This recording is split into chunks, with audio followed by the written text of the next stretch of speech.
E aí pessoal, tudo bem? Bom, hoje eu vou falar com vocês um pouco sobre cheque, tá? Cheque, como está previsto aqui na legislação brasileira, tá lá na lei 7.357 de 85, tá? Nessa lei vai ter as especificações certinhas de como deve ser preenchido o cheque, quais são as modalidades, enfim, tudo que engloba esse título executivo, beleza? Bom, hoje eu vou detalhar com vocês aqui bem sobre o cheque, eu vou conversar muito sobre o cheque com vocês. Em primeiro lugar, a gente vai aqui para os requisitos indispensáveis do cheque, né? Que no caso é a palavra cheque, tá? Então tem que ter no título a palavra cheque. B, a ordem de pagamento de quantia certa. Tem que estar bem clara, não só a questão numérica, como também escrita à mão, né? O valor do cheque e o valor escrito por extenso. Tem que ter isso daí, é um requisito essencial do cheque. O nome do banco, contra qual banco vai ser sacado esse cheque. A data do saque, né? Que no caso seria a data ali da emissão, né, do cheque. E lugar do saque ou mencionar determinado lugar ao nome do emitente. Como assim, Guilherme? Mencionar determinado lugar ao nome do emitente.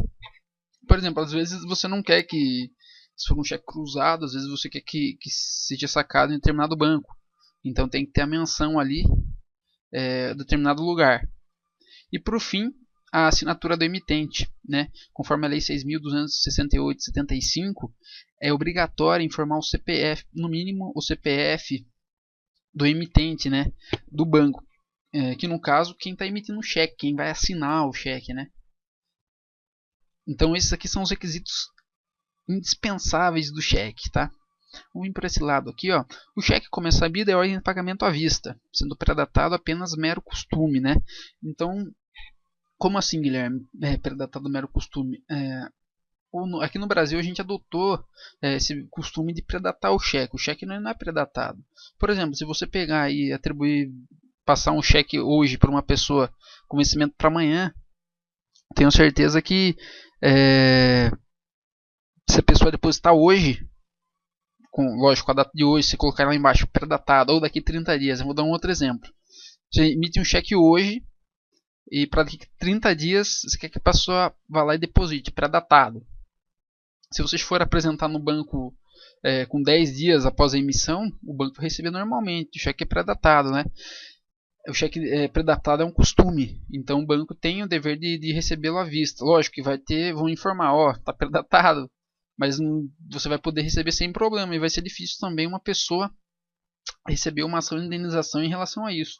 Tem alguns julgados que acolhem em partes, mas é muito difícil, porque o cheque é uma ordem de pagamento à vista, tá bom?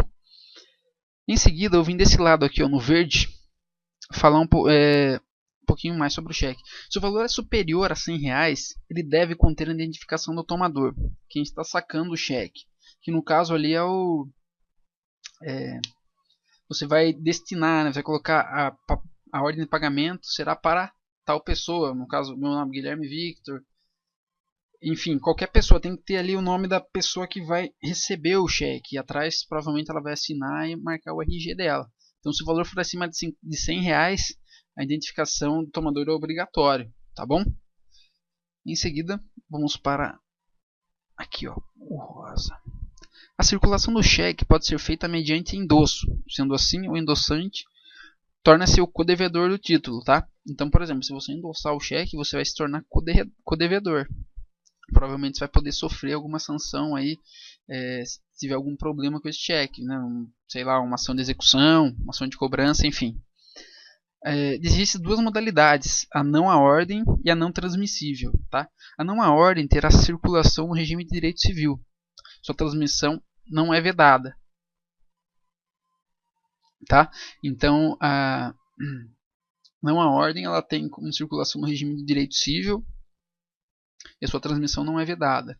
Por exemplo, você vai colocar lá o cheque, vai endossar ele e coloca não à ordem, né? Escreve não à ordem. Ela vai ter a circulação no regime de direito civil e não é vedada sua transmissão, vai ser transmissível posteriormente. E a não transmissão significa dizer que somente uma única pessoa poderá sacar o cheque, sendo impossível o ato de circulação do título, tá? Então, quando você coloca não transmissível no cheque, só quem vai poder sacar esse cheque só é aquela pessoa determinada, né? Que no caso ali você denominar o cheque para determinada pessoa, só essa pessoa que vai poder sacar, mais nenhuma, tá bom? Então tem que tomar muito cuidado com isso. Eu sei que é muito difícil, eu nunca vi um cheque assim, não a ordem, não transmissível, mas existe, né? Deve existir, lógico, se existe na legislação deve existir. Mas tem que tomar muita cautela, porque às vezes você pode colocar algum detalhe assim, né, no cheque e acabar prejudicando aí o terceiro que está querendo receber esse título. Ok? Vamos aqui para o azul agora, nas modalidades. Modalidades, ela é bem extensa. As modalidades do cheque são 4, tá? A primeira modalidade é o cheque visado. É aquele título que, a pedido do emitente, assina no verso a declaração de que aquele título tem fundos suficientes para ser sacado. Como assim, Guilherme? Bom, você vai assinar no verso a declaração de que o título tem fundos suficientes. Tá?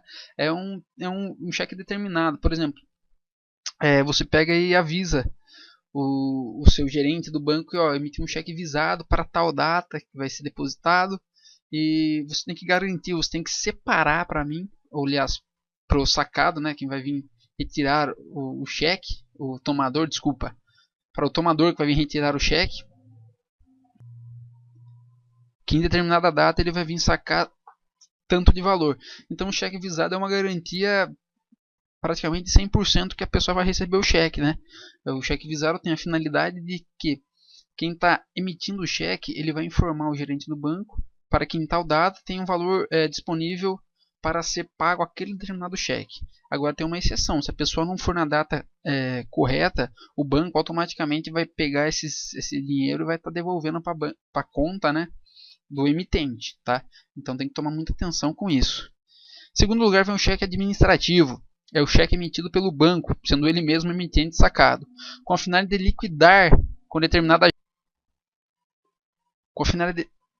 determinada agência. Então, nesse cheque administrativo, provavelmente o banco vai emitir, eu acho que não sei se ele provavelmente ele imita, né, para que no caso for fechar alguma agência, que você tem uma conta, enfim, ele vai emitir um cheque para você, lógico, no valor que você tem correspondente na sua conta corrente, na sua conta poupança, para que você possa estar fazendo outros investimentos nas agências deles mesmo ou em outros bancos. Okay? Em terceiro lugar vem o cheque cruzado, que se distingue também em duas modalidades, que é o cruzamento geral e o cruzamento especial. Tá? O cruzamento geral é aquele que pode ser sacado somente no banco, onde o emitente possui conta. Né? Então, eu emito um cheque para você, com o banco aqui de Piedade, tem uma conta aqui em Piedade, você vai poder vir sacar aqui no banco de Piedade. Então o cheque cruzado é o cruzamento geral, né? Não tem nenhuma especificação. Agora no cruzamento especial, no final da linha que cruza o cheque, deve haver uma menção de um banco, sendo este o único lugar para sacar o referido título. Como assim, Guilherme? Bom, você vai especificar o banco que você queira que seja sacado o título. Às vezes você tem várias contas, você vai especificar, eu quero determinada conta, desculpa, eu quero determinado banco, e você vai ter que especificar, deixar bem claro aí essa questão, para que o tomador possa estar sacando esse determinado título. E por fim aqui, para se levar em conta, tá? Essa é a última modalidade. É aquele cheque que é proibido o pagamento em dinheiro, sendo uma cláusula escrita no anverso do cheque, na transversal, podendo ser escrito o número da conta entre as linhas do cruzamento do cheque. Tá? Então, para se levar em conta, é que ocorre a impossibilidade, quando você cruza o cheque, você coloca é proibido o pagamento em dinheiro, né, para se levar em conta. Então a pessoa vai ter que depositar, né, na conta dela, determinada conta, para que possa receber futuramente esse cheque. Tá bom? Vamos aqui agora para o prazo de apresentação. O prazo de apresentação do cheque da mesma praça, ele tem um período de 30 dias. Tá? Então, por exemplo, como assim da mesma praça, Guilherme? É aquele cheque quando você vai emiti-lo. Por exemplo, eu tenho uma conta aqui na cidade de Piedade. O cheque é da Praça de Piedade, né? O banco é da Praça de Piedade. Ele fica aquela informação ali do lado esquerdo inferior do cheque, né? O nome, o endereço do banco onde se encontra aquela agência. Então, sendo da mesma praça, eu tenho 30 dias para apresentá-lo, né? Para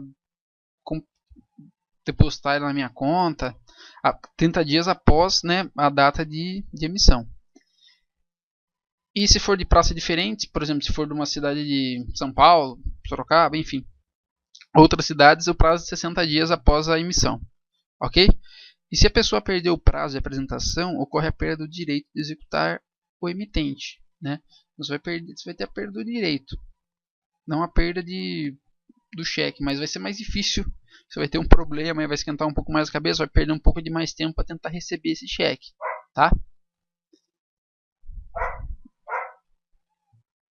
Em seguida, aqui a gente vai para a sustação do cheque. Tá? A sustação do cheque se atribuída da seguinte forma: a revogação e a oposição. Tá? A revogação é chamada de contraordem, a oposição também é a mesma coisa. Tá? Então é considerada a mesma coisa, a revogação e a oposição. No entanto, a sustação, eu estava dando uma lida em relação a ela.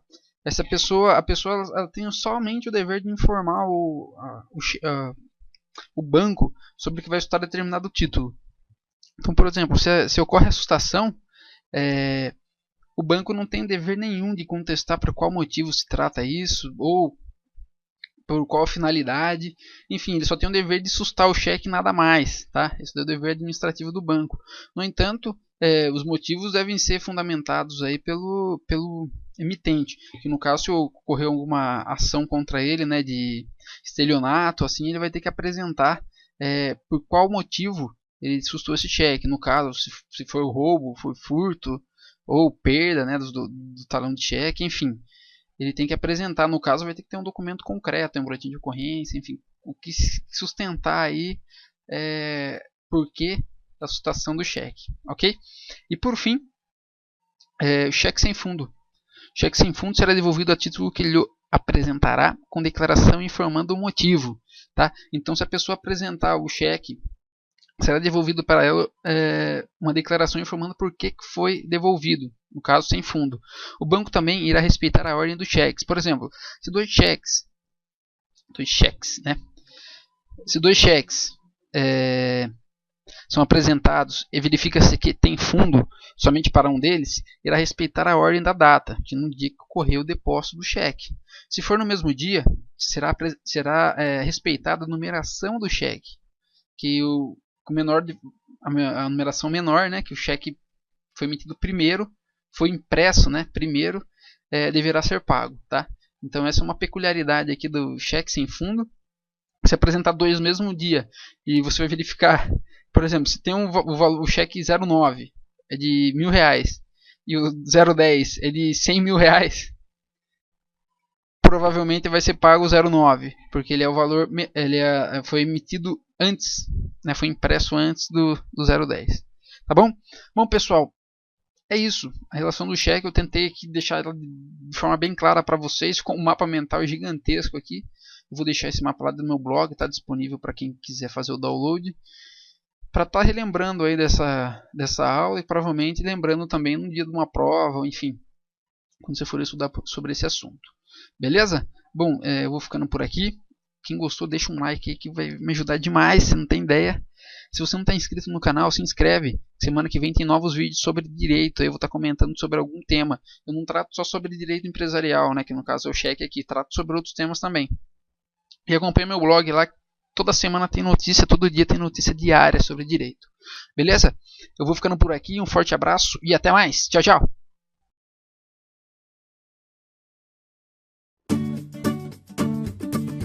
E aí, tudo bem? Bom, se você gostou desse vídeo, curta ele, compartilhe, tenho certeza que você vai me ajudar muito. E se inscreva no nosso canal, todo domingo tem uma nova vídeo de aula de direito. Até mais, tchau, tchau.